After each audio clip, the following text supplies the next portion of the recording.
اهلا بيكم في حلقه جديده من اومنيفيرس واتشر. النهارده احنا هنتكلم على تاريخ المالتيفيرس بتاع دي سي. مالتيفيرس زي ما احنا عارفين من حلقه قبل كده معناه الكون المتعدد اللي مليان اكوان كتير مختلف ما بينها.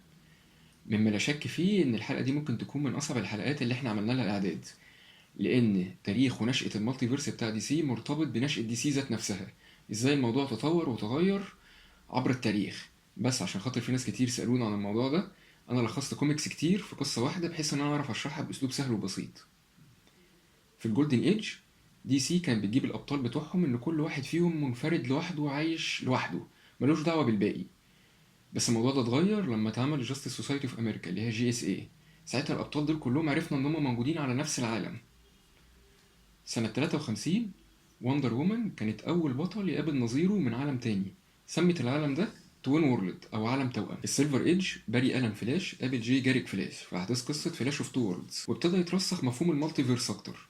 وبالفعل بعد كده جاستس سوسايتي اوف امريكا اللي من ايرث 2 اللي بتمثل الجولدن ايدج قابلت جاستس ليج اوف امريكا اللي من ايرث 1 اللي بتمثل السيلفر ايدج في احداث قصص كرايسيس اون ايرث 1 وكرايسيس اون ايرث 2.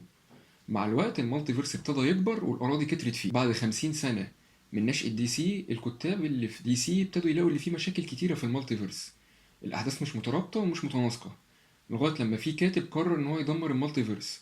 وبالفعل في قصه كرايسيس اون فاينايت ايرسز المالتيفيرس ده اتدمر، فضل منه 5 يونيفرس بس، وهم ايرث 1 اللي بتمثل سيلفر ايدج، ايرث 2 اللي بتمثل الجولدن ايدج، ايرث 4 اللي بتمثل شارلتون كوميكس، ايرث اس اللي بتمثل فيوست كوميكس، ايرث اكس اللي بتمثل فريدم فايتر كوميكس. الخمسه دول امتزجوا مع بعض كونوا ارض واحده بقى اسمها البوست كرايسيس ايرث. بوست كرايسيس يعني ما بعد الكرايسيس، عكس المالتي فيرس كان اسمه البري كرايسيس ما قبل الكرايسيس. في المودرن ايدج دي سي ابتدت تلاقي مشاكل تتعلق بالكرياتيفيتي بتاعتها، لان دلوقتي هي عندها ارض واحده، ما ينفعش احداث كتير ان مثلا يبقى عندك اتنين سوبرمان بتدور على نفس الارض. لقيوا منفذ وهو التايم لاينز المختلفه. بس زي ما احنا عارفين الخطوط الزمنيه بتؤدي للخبطه، ومش كل القراء على استعداد ان هم يتكيفوا معاه. لقيوا حل عبقري جدا وهو الامبرنتس او الطبعات الخارجيه.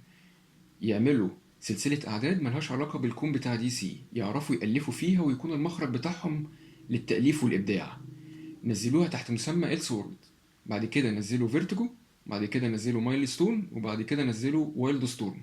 وايلد ستورم ده بعد كده بقى مالتي فيرس بحد ذاته. سنة 96 دي سي قابلت مارفل في كروس اوفر مشترك، بالتحديد قابلت الكون 616. سنة 2005 في أحداث قصة انفاينايت كرايسيس المالتي فيرس القديم رجع لفترة وجيزة بس، وذلك عن طريق إن الكون انبثق منه أكوان كتير، بس في نهاية القصة كل الأكوان دي اتحدت مع بعض تاني، كونوا أرض اسمها نيو إيرث بكوانتيتي جديدة وسلسلة أحداث جديدة للقصص والأبطال. بأحداث قصة فاينل كرايسيس أخيرا دي سي عملت مالتي فيرس سميته ال 52، بيتكون من 52 بوزيتيف ماتر يونيفرس وانتي ماتر يونيفرس وليمبو. سلسلة الأحداث الرئيسية بتدور برضه في نيو إيرث، بس نيو إيرث دي بقى اسمها إيرث زيرو، حيث إرث 1 و 2 و 3 و 4 و 5 و 10 بيمثلوا إرث 1 و 2 و 3 و 4 و اس و اكس من المالتيفيرس القديم.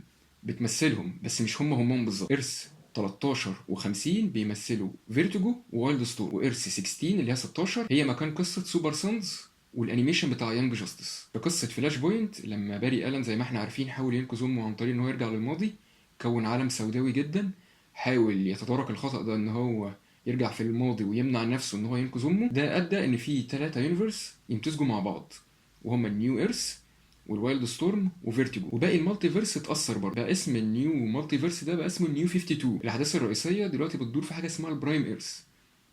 احنا عرفنا ان دكتور مانهاتن كان هو السبب الرئيسي لتكوين النيو 52 ده، عن طريق ان هو سرق 10 سنين من الشخصيات عشان يخليهم اصغر في السن، ويشيل الروابط والعلاقات اللي ما بينهم عشان يبقوا اضعف. سنه 2015 احداث قصه كونفرجنس برينياك بعت ابطال من دي سي للماضي عشان يحاولوا ينقذوا المالتيفيرس اللي هو البري كرايسيس. عرفنا ان هو لسه موجود، وساعتها دي سي قدمت لاول مره كونسبت الميجا فيرس او المالتيفيرستي او المالتي فيرس. دلوقتي بقى في كذا مالتي فيرس على جنب. وبعد كده تقدم الدارك مالتي فيرس، دي اتقدمت كقصه دي سي ميتال، بس ده هيبقى ليه حلقه لوحده. بس هو باختصار ان في المالتي فيرس ده باتمان في كل يونيفرس فيه شرير، وبيموت الجاستس ليج بطريقه كريتيف شكل. سنه 2016 في احداث قصه ريبيرث، وولي ويست طلع من السبيد فورس وعرف الابطال ان في حاجه غلط في العالم، وان احنا كنا اكبر من كده، وان علاقتنا ببعض كانت اقوى واشد من كده، وان في عدو مشترك.